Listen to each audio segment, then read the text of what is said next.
নমস্কার, আমি অনিমেষ। আজকে তোমাদের সামনে নিয়ে এসেছি মা জগদ্ধাত্রীর আবির্ভাবের কাহিনী। তো মা জগদ্ধাত্রীর আবির্ভাব নিয়ে না অনেক কাহিনী প্রচলিত আছে। তার মধ্যে পৌরাণিক কাহিনী কি বলছে আমি তাই আজকে তুলে ধরছি। মা জগদ্ধাত্রী কে আসলে সেটা আগে আপনাদের আমি বলি।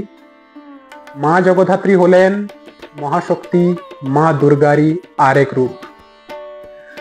তার আবির্ভাবের পেছনে দুটি পৌরাণিক কাহিনীর মূলত উল্লেখ পাওয়া যায়। প্রথম এবং বহু প্রচলিত কাহিনী উপনিষদ ও কাত্যায়নী মন্ত্রে বর্ণিত রয়েছে এই কাহিনীগুলো। তো শুরু করছি। মহিষাসুরকে যখন বধ করা হয় তারপরে দেবতারা কিন্তু অত্যন্ত অহংকারী হয়ে ওঠেন।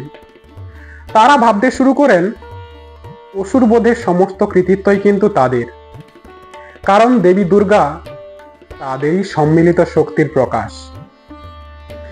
দেবতাদের এই দর্প বা অহংকার চূর্ণ করার জন্যই দেবী তাদের সামনে আবির্ভূতা হন।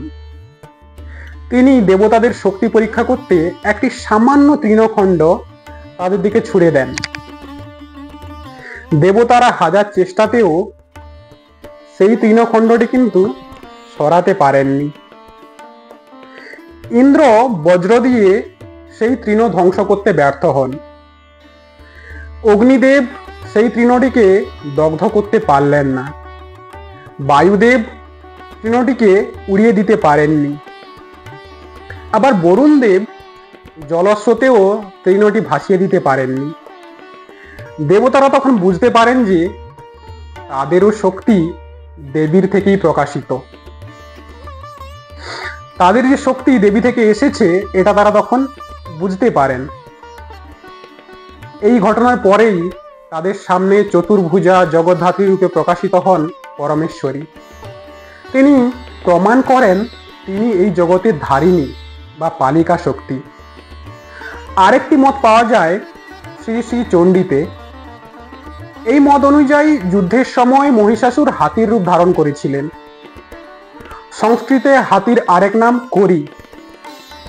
হস্তিরূপী এই অসুরকে বধ করার জন্যই দেবী চতুর্ভুজা মূর্তিতে আবির্ভূতা হন।